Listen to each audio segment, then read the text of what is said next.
going on, Dragon Ball Super fans? We are back once again with all 7 Dragon Balls gathered here today to discuss the new episode of Dragon Ball Super Episode 18 and a breakdown preview for Dragon Ball Super Episode 19 airing next week. Now, first and foremost, I do want to say Episode 18 was chock full of tons of awesome stuff, including Goku and Vegeta paying their dues, having to look after Beerus while training under Whis, which was pretty awesome to see. We see Champa and Vados appear at the very end. They are the reasons why all of these planets are suddenly just mysteriously, quote-unquote, by the Elder Gods, disappearing. Now, they're the ones blowing all these planets up due to the fact that they are looking for a specific planet. In my opinion, I think that they are looking for Earth for one of 2 reasons. Number 1, Earth, of course, has many different delicacies that Champa can try, in terms of food, of course. Now, I think my second reasoning behind that is the fact that I think he's looking for the Dragon Balls. For whatever reason he has, of course, Earth has been ravaged in Universe 6 due to, you know, Earth just succumbing to war, which I believe Champa and Vados are here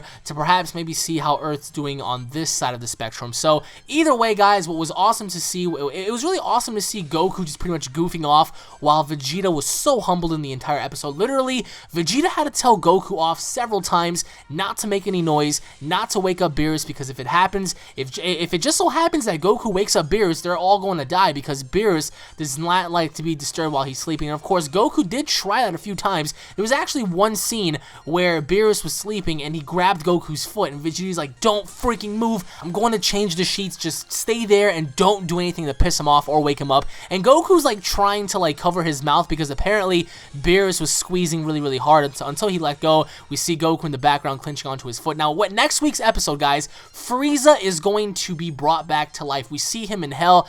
He's being charaded around by fuzzy little animals and stuff, so obviously he's pissed off, but he is coming back. We get to see several flashbacks of the original Dragon Ball show, with Frieza pretty much destroying, you know, the Saiyan planet and stuff like that, Namek. We get to see Namek pretty much in ruins. So next week we will get to see Tagoma, Sorbet, and Shisami come to Earth and possibly resurrect Frieza. We get to see little pieces of him after Trunks pretty much destroyed him. We get to see the infamous scene where the eyeball pretty much pops open in Resurrection F. We get to see that, and of course we get to see Goku and Vegeta train with Whis. They're fighting Whis. They're trying to fight him off, and of course it's not working. Whis is a beast. Anybody out there who's questioning him, I mean, literally there was one scene towards the end where Goku and Vegeta were throwing punches, and you know, Whis caught both of their punches with his thumb and his pinky at the exact same time, which is pretty cool. And of course he's critiquing them. He's telling them, "Listen, you guys are like pretty rough around the edges. You guys keep bumping into each other. You guys are like, you know, trying to one up on each other. You guys have to like take it easy and just relax." There was one scenario where he pretty much put them to the test, where he was making them carry this really heavy armband looking like, you know, piece of equipment, where they had to drag it along this, you know, road that was disappearing. And of course, if they fell down, they would go down with it, because they were carrying this giant enormous thing on their wrists and around their, you know, forearms and stuff. And it was just really heavy, but of course it was a part of training. So next week we will get to see Frieza arrive. Of course he's not in his golden form. He's not going to be fighting anybody. I want to see how he obtains his golden form. Drop your comments down below on how you guys think he obtains his golden-like form. Do you guys think Champa helps him by any chance, or do you guys think that there's something more to it to Frieza? Of course, we already know that he's going to be training for about 4 months, you know, before he goes in and he fights Goku and Vegeta. But the question is, how exactly was he able to virtually catch up to Goku and Vegeta, especially Vegeta right now, who's been training with Whis for 6 months, and already he's able to sense godlike energy and stuff like that. If you guys haven't checked out my previous review, you guys might want to go on ahead and do so. Of course, I mean, like I said, Frieza comes back. Champa and Vados, of course, they're going around, they're blowing planets up for the sake of it. I'm just surprised that, you know, Whis isn't noticing it, or perhaps maybe he is noticing it, but he doesn't really care too much, or perhaps maybe he's expecting it, because we really don't know what goes through his head.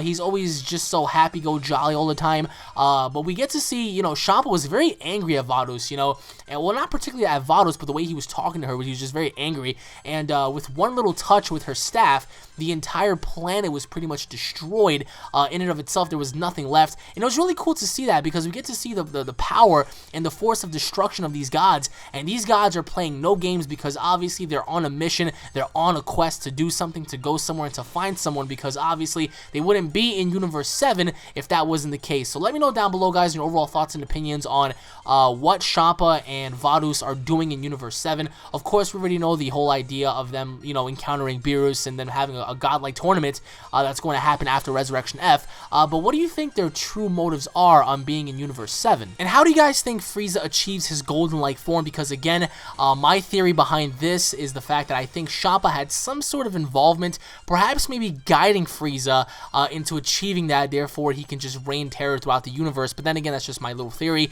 Again, guys, this entire episode, it was filled with really funny stuff. Again, guys, you can't go into Dragon Ball Super with the expectations and notions of everything being violent and everything being non-stop action-packed. There has to be a break. There has to be character development between the characters. There has to be somewhat of a peaceful time, because the more action you have, the more it takes away from the characters. Dragon Ball Z and Dragon Ball Super are similar but also different at the same time, given the fact that Super has had a lot of peaceful moments, a lot of, you know, moments where it left you like pretty much, you know, it's like smiling and laughing because it was really warm-hearted. And then you had, of course, the Beerus and Goku fight, which was like the first major fight of the series. And now, of course, we have Frieza coming in, and then we have the godlike tournament coming out after Resurrection F, which is going to be amazing. But let me know your overall thoughts and opinions on this episode down below. I thought it was a great episode. I think it was very humorous. Goku literally was going to pee right in front of Vegeta. He was going to pee on the exact location that Whis dropped him off at, and Vegeta's like, no, take that somewhere else. It was really funny. So let me know what you guys think down below. Once again, everybody, thank you all for watching. If you guys are Dragon Ball Super fans, don't forget to subscribe to my channel for all the latest news, information, updates, reviews, and what if battles. If you guys enjoyed the review, and if you guys enjoyed Dragon Ball Super, smash that like button with the force of 1,000 Super Saiyan gods. Leave your thoughts in the comment section below. Stay tuned for more. I really hope you guys are enjoying. You guys are the reason why we're getting more stuff from Dragon Ball. And of course, next year is going to be a huge year. Mark my words on that. Once again, thank you all for watching. Stay tuned for more, my fellow Saiyans, and I'll be seeing you all in the next episode. Take it easy, everybody. Peace.